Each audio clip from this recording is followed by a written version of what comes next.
So somebody, Michael Phillips here, he says his dreams of being a Saudi weatherman are over. Yep. Yeah, we didn't mean to kill your dream, but it's it might not be so good for you. Somebody else who I just hid from this channel was asking about Ethereum, and that was the other interesting thing this past week is Carl Icahn. Everybody's like celebrates when the billionaires arrive, right? There's a certain sector of Bitcoin. There's a certain sector of all the shit coins where they're like, hey, a billionaire has arrived. Yay. So Bitcoin has Paul Tudor Jones. It has Stan Druckenmiller. It has Michael Saylor. And think of the words they speak when they write about it and their reasons why. Now Carl Icahn is going along Ethereum.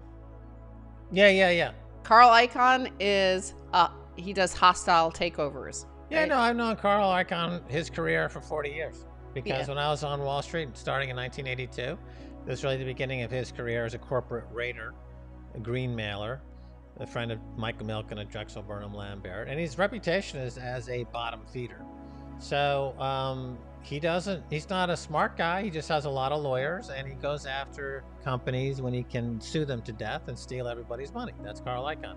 So the fact that he's entering into the space now and avoiding the pure play, which is Bitcoin, and he's going after the shit around Bitcoin, that's bad for Ethereum because it shows that it's attracting market manipulators, regulatory manipulators, and he's the guy who blew out a Hertz car company at the absolute worst time and let all the plebs make millions on it over there at Wall Street Bets. He didn't see that play coming. He lost an enormous amount of money last year, and so it's not the guy you want associated with your project. Ethereum wouldn't want Carl Icahn in the project because he's a known crook. Yeah, well, so he likes to control.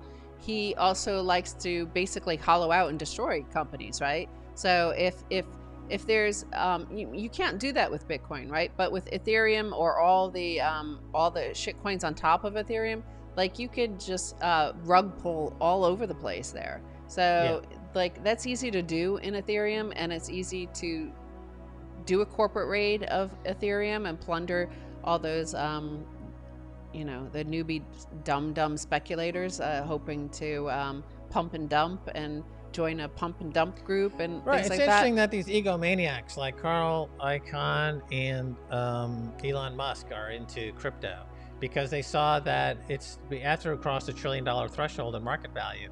They're like, why am I playing around with Tesla and Hertz stock when I should be playing around with crypto? Because that seems to be the only thing CNBC is talking about these days is Bitcoin and crypto. So they're ignoring me, Carl Icahn, or me, Elon Musk. So I better get into this new thing, or Kim Kardashian or Paris Hilton, right? All these celebrities and celebrity CEOs and celebrity corporate raiders, moving into the hot new thing. It's ultimately draws money away from fiat, which will, drive policymakers insane. It will be a staging ground for capital before it moves into Bitcoin. Everything ultimately will move into Bitcoin. Even Nassim Taleb will be buying Bitcoin at $500,000 a coin in an act of desperation to save himself. But so ultimately, though, it's not good for Ethereum, in my view. In my view. Well, speaking of Max's view, if you don't get the likes to 1,000, he's gonna do that Jessica Vaughn pose. What? Right here and show you his ass. No way. If we get to 5,000 likes, I'll show you mine. Jeez, that's incredible. Wow, things are really taking an interesting turn here on the Orange Pill podcast. Orange Pill Microdose. The last days of May as we head into June, the official summer season. We're heading to Miami. We got lots to do there. 2 days, 12,000 people showing up. Biggest Bitcoin event in history. Anybody who's watching this now, are they going to be in Miami? Do you know of any events that are going on? I think half of these people. wow, there's so many events going on. Speaking of events going on, like, did you know that there was a Shitcoin 2021 happening at the same time? Yeah, like down the road, right? Yeah, and Tone Vays is speaking at it because he didn't get invited to speak at Bitcoin 2021, so he's going to go speak at Shitcoin 2021. Wow. This is like that's when you know it's like totally official, because when I was working in Hollywood, you know, there was a Sundance Film Festival, and it was like totally groovy and cool and fun, and like for about 5, 6, 7 years, you know, it was just like younger people, the assistants in Hollywood and stuff like that, that went, and it was edgy young filmmakers. And then Quentin Tarantino and Sex, Lies, and Videotape. Those two happened like in the course of 1 or 2 years. And then everybody in the world, all these corporate sort of people, all flooded into a Sundance Film Festival.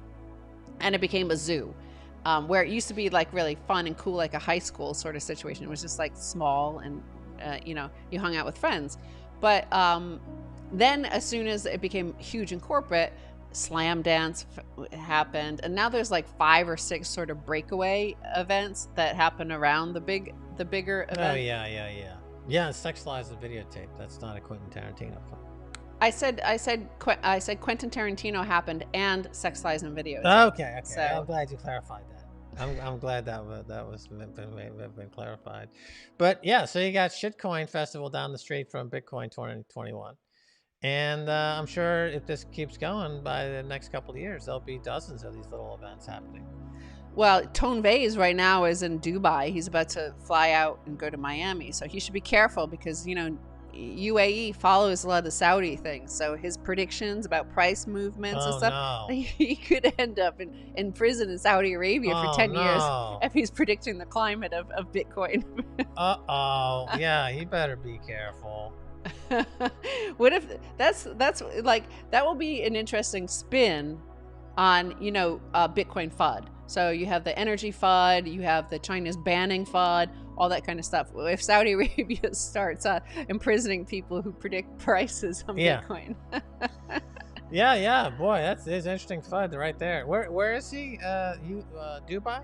Dubai. Oh, yeah. Right. He's been there for quite a while, but he's been there. It's a nice place. Yeah, it's okay. You know, I wouldn't want to live there. Like, there's a lot of people that live there, and, you know, I think it's like you have to do that exit visa. We were covering it during the 2008-2009 financial crisis, and there was a bunch of like a whole bunch of expats fled during the financial crisis, and they abandoned their cars at the airport because, like, you need an exit visa. So you had to pretend, like, all these people were pretending that they were just going on vacation, going home for Christmas or whatever.